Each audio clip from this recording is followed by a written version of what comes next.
My grandpa left his 1940s house to me specifically, skipping my dad and uncle entirely, and now my entire family thinks I'm a thief. I've been staring at this post for 20 minutes trying to figure out where to start because there are a lot of moving parts and I'm still kind of in shock about some of it. I, 19M, grew up really close to my grandpa, Everett. My dad and uncle, my dad's brother, Craig, were never that close with him, at least not from what I could see. I don't know all the history there, but I know there was tension going back years before I was even born. My grandpa never really talked about it directly, but he'd say things like, "Your father and I see the world differently," which I always took as old man speak for, "We don't get along." Grandpa Everett died 6 weeks ago. He was 81. It wasn't totally unexpected. He'd had some heart issues for a couple of years. I was with him in the hospital the last few days, and I'm really glad I was there for that. My dad showed up on the last day. Uncle Craig flew in from Phoenix, but got there about 4 hours after Grandpa passed, which I could tell bothered Craig a lot, even though he didn't say it. The funeral was fine, sad, normal. Then we all got called to the attorney's office last Thursday. I knew Grandpa had a house. It's this old craftsman-style place built in 1947, been in the family forever, and it's in a neighborhood that has genuinely exploded in value over the last decade. I don't know exactly what it's worth, but I've heard numbers somewhere between 380,000 and 430,000. There's also some savings and a small investment account, maybe $60,000 total. I went to the attorney's office expecting basically nothing. I'm 19. I didn't think my grandpa would leave me anything significant. And honestly, I wasn't going in with any expectations. I just wanted to be there because it felt like the last official thing to do for him. The attorney's name is Gerald. He had this very calm, measured way of talking that immediately made me feel like whatever he was about to say was going to be complicated. He read through the will. Here's what it said, roughly. The savings and investment accounts split evenly between my dad and Uncle Craig. The house left entirely to me. I remember the exact moment Gerald said my name because the room got so quiet, like someone had muted everything. I looked up from my hands and my dad was staring at the attorney. Uncle Craig had this expression I genuinely could not read. Then my dad said, very quietly, "Say that again?" Gerald repeated it. The house, the property, everything attached to it. To me. My dad turned and looked at me, and I want to be really clear about this. I had no idea. I had absolutely no idea this was coming. I didn't know my grandpa was going to do this. Nobody told me. I never asked for it. I didn't even know what the house was worth until my cousin looked it up on Zillow 2 days later. But in that moment, my dad's face was doing something I'd never seen it do before. It was like watching someone try very hard not to fall apart in public. Uncle Craig actually laughed. Not a funny laugh. Just this short, sharp sound that had nothing to do with humor. The ride home was brutal. I was in my dad's car because I'd caught a ride with him and my stepmom, Diane. For the first 10 minutes, nobody said anything. Then Diane said something like, "Well, that's a lot to process." My dad said, "Did you know?" I said, "No, I swear to God, Dad, I had no idea." He didn't say anything to that. He just drove. When we got home, he went straight to his office and closed the door, and I stood in the hallway feeling like I'd done something terrible, even though I genuinely don't know what I did. That was Thursday. By Friday morning, I had 4 missed calls from Uncle Craig and a text from my Aunt Lisa that I'm going to copy-paste directly. I think you should really think about what's right here. That house belongs to the family. Your grandfather was not well, and people who spend a lot of time with someone near the end can have more influence than they realize. Just think about it. The implication is obvious. She's saying I manipulated a dying old man into leaving me his house. I didn't. I want to say that again because it matters to me. I visited my grandpa because I loved him. I drove 40 minutes each way, sometimes twice a week, for the last 2 years. We watched baseball together. We argued about movies. He taught me how to do basic electrical work. I was there when he got scared, and I held his hand, and I didn't do any of that because I thought I was going to get a house out of it. But I also can't prove that.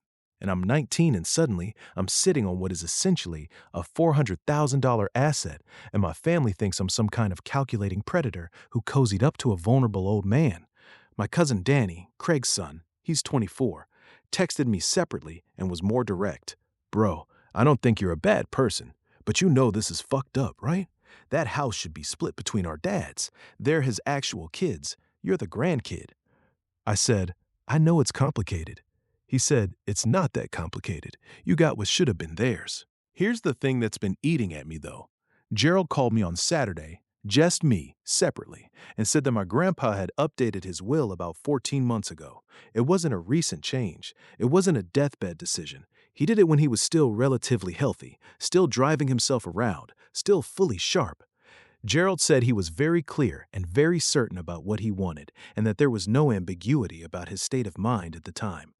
I told my dad this. He didn't really respond. He's barely spoken to me since Thursday. We live in the same house. I'm home from college for the summer, and the silence has been genuinely awful. He makes coffee in the morning and doesn't ask if I want any. He watches TV in the living room, and when I come in, he doesn't look up. Diane pulled me aside yesterday and said, he's not angry at you. He's angry at your grandfather, but you're here and your grandfather isn't. That made me feel slightly better and also way worse at the same time. I've looked up disclaiming an inheritance, basically refusing to accept it, and I could theoretically do that. If I disclaim it, the house would pass to the next in line, which would probably be my dad and Craig. That might fix the family situation, but it also feels wrong in a way I can't fully articulate, like I'd be undoing something my grandpa deliberately decided, like I'd be saying his choice didn't matter. And honestly, there's a part of me, and I feel gross even typing this, that doesn't want to give up a $400,000 house. I'm 19. I have student loans. I don't come from money. This is life-changing. Is it wrong that I don't want to just hand it over? I feel like a terrible person for even thinking that, but it's true. There's also something else, something I haven't told my dad or Craig yet because I'm still trying to figure out what it means. When I was going through some of Grandpa's stuff at the house last weekend, I have a key. I've had one for years. I found a letter. It was in a shoebox in the closet of the room he used as an office. It was addressed to me in his handwriting, unsealed, like he meant for it to be found. I read it once, and then I sat on the floor of that room for a long time. I'm not ready to share what it says yet because I'm still processing it, but it changes things, or at least it changes my understanding of things. It explains some of why he did what he did, and it has to do with my dad and Craig and something that happened a long time ago that I genuinely had no idea about. I don't know if I should show it to my dad. I don't know if it'll make things better or worse. I just needed to write this out somewhere. Update 1. It's been 5 days since the attorney's office. The dynamics in my dad's house have settled into something that doesn't feel like conflict exactly. More like weather, a low-pressure system sitting over everything.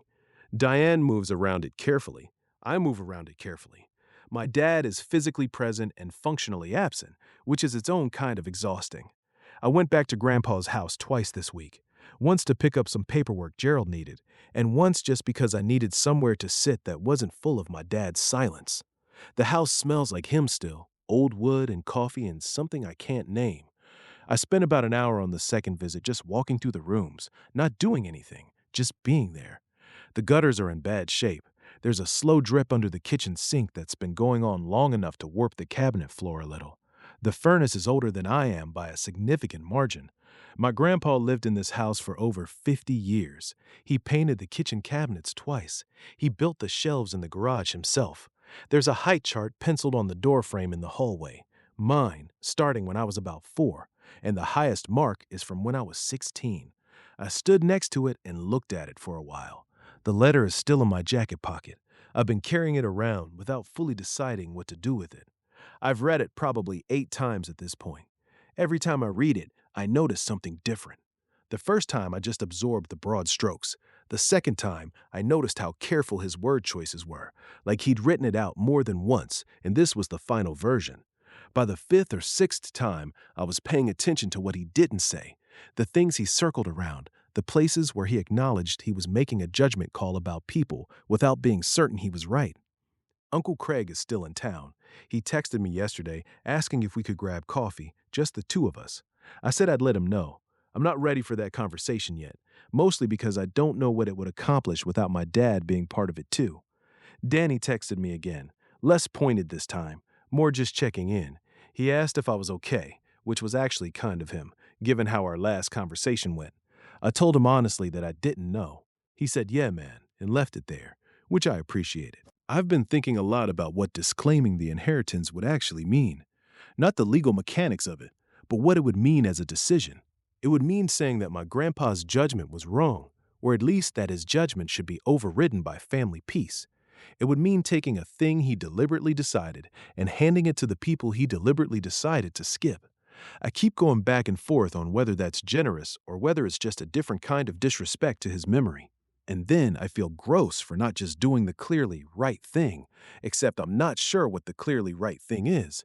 I'm 19, and the people who are the most upset at me are adults in their 50s, and I genuinely cannot tell if that matters or if it's just a convenient way to avoid feeling guilty. My dad asked me last night if I'd talked to Craig yet. I said no. He said, okay, and went back to the news. I think he's working up to something. I don't know what. The letter is still in my pocket. I'm going to have to make a decision about it soon. Update 2. A lot has happened since my last update, and I've been putting off writing this because every time I sit down to do it, I feel like I'm going to throw up a little. I showed my dad the letter. I know some of you said don't do it. Some of you said do it immediately. And honestly, I made the decision less out of strategy and more out of the fact that I was sitting across from him at the kitchen table on Tuesday morning, and he was doing that thing where he looks just past me when he talks, and I just couldn't take it anymore. I pulled it out of my jacket pocket and slid it across to him. Grandpa left this for me, I said. I think you should read it.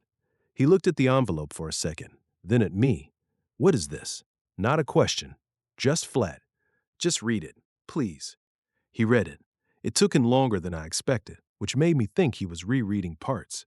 His face didn't do much while he was reading. He went very still. The coffee maker finished its cycle and beeped 3 times, and neither of us moved. When he was done, he set it on the table face down and put his hand flat on top of it and just sat there. I said, Dad. He said, where did you find this? I told him, the shoebox, the office closet, unsealed. He nodded once like that confirmed something.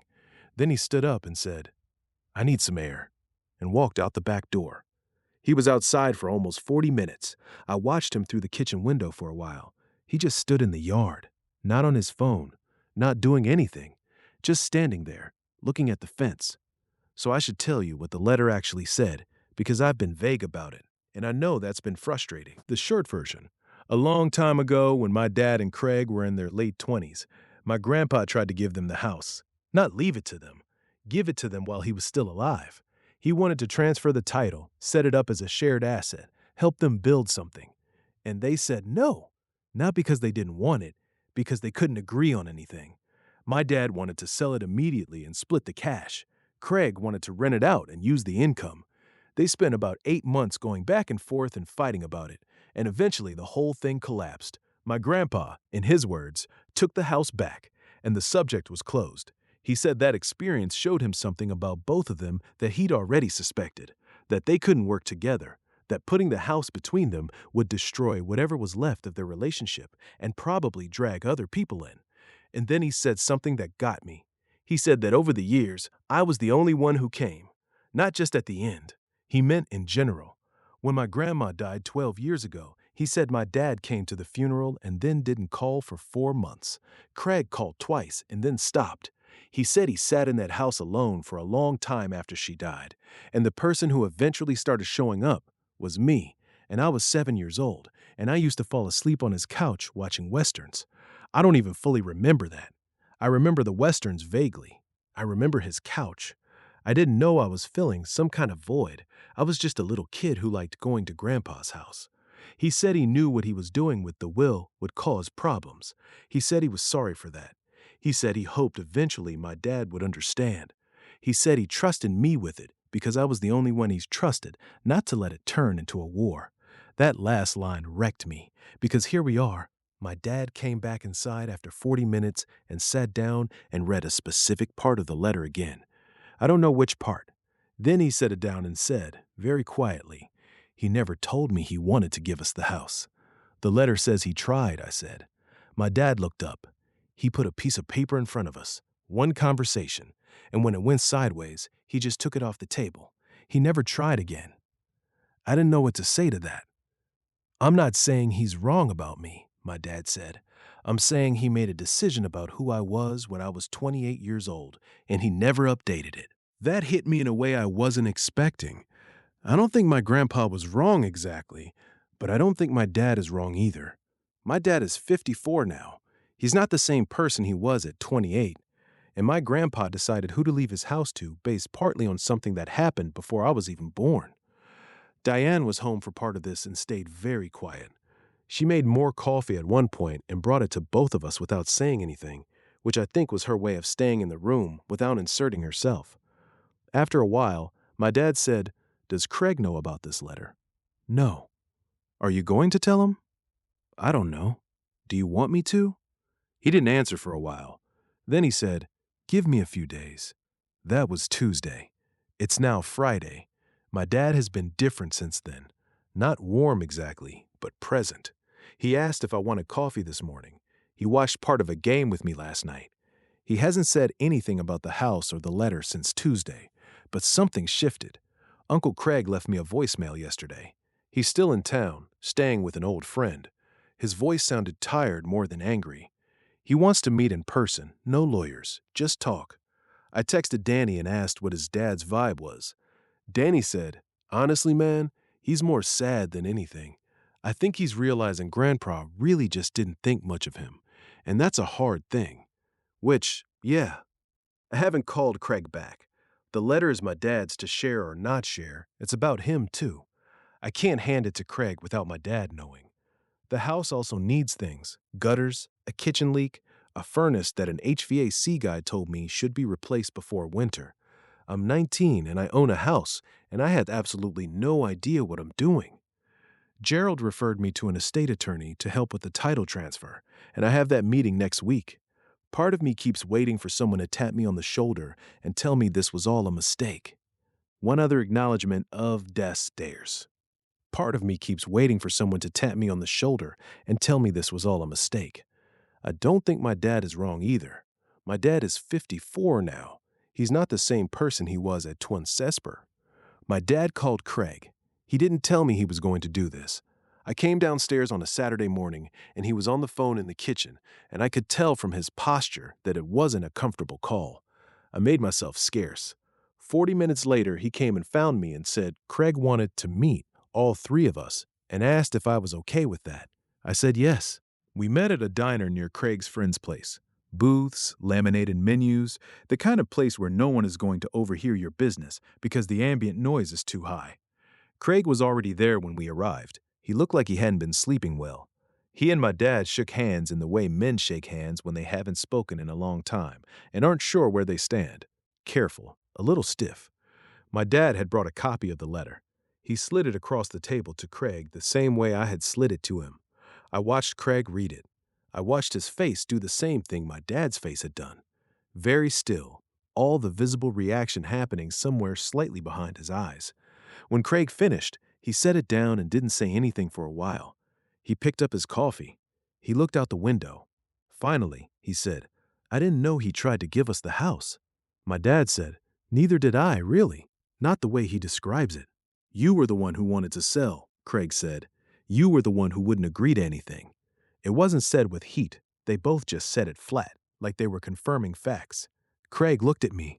"He showed this to you first?" "He left it for me," I said. "In the house. I found it when I went to go through his things." Craig nodded. He was quiet for another stretch. Then he said, "I'm not going to contest the will." I didn't say anything. "I'm not saying I think it's fair," Craig said. "I'm saying I'm not going to fight it." He was clear about what he wanted, and I think— He stopped, started again. "I think I knew, on some level. I think I knew he was disappointed in us. I just didn't think he'd actually go this far with it." My dad said, "He went all the way." "Yeah." Craig looked at the letter again. "He went all the way." We sat there for a little while. The server came and refilled our coffees. None of us were really eating the food we'd ordered. Eventually, Craig said to me, "What are you going to do with it?" I told him the truth, which is that I don't fully know yet. I'm not going to sell it right now. I'm not ready for that. And I also don't think that's what my grandpa would have wanted, not immediately. I'm thinking about renting it out, maybe in a year or two when I'm out of school and can actually be involved in managing it. For now, I'm keeping it maintained, dealing with the gutters and the furnace and the kitchen sink, learning as I go. Craig said, "That sounds like him. He never wanted to sell anything." My dad made a small sound that might have been a laugh. Before we left, Craig said one more thing. He said, "For what it's worth, I don't think you manipulated him. I think he just liked you, and we weren't there." He said it like it cost him something, but he said it. I told him that meant a lot to me. I think I meant it. My dad and Craig didn't hug when we left, but they walked out to the parking lot together and talked for a few minutes by Craig's rental car, and I watched them from a distance and thought about how two people can be brothers their whole lives and still feel like strangers, and how that's nobody's fault exactly. It's just how things accumulate over decades until the distance is so ordinary you stop noticing it. Craig flew home to Phoenix 2 days later. He texted me when he landed, "Safe home. Take care of that house." I wrote back, "I will." The title transfer closed last week. It's mine now, officially, paperwork and all. I stood in the kitchen the afternoon I got the confirmation email and looked at the pencil marks on the doorframe, the ones tracking my height since I was 4 years old, and felt something I still don't quite have a word for. Not happiness exactly, more like the particular weight of something that was given to you by someone who is no longer there to see what you do with it. I'm going to try to be worth it. My dad and I are okay. We're not fully back to normal. I think normal is probably a new thing now, something we have to figure out what it looks like going forward. But he's present. He asked if I wanted coffee this morning, which sounds small, but it isn't. I think about my grandpa a lot. I think about him sitting alone in that house after my grandma died, and a 7-year-old showing up and falling asleep on his couch during a Western. I didn't know I was doing anything. I was just there. Maybe that's all it ever was. I was just there. That's enough for now. Hope you enjoyed this video. If so, please like and subscribe. See you in the next one.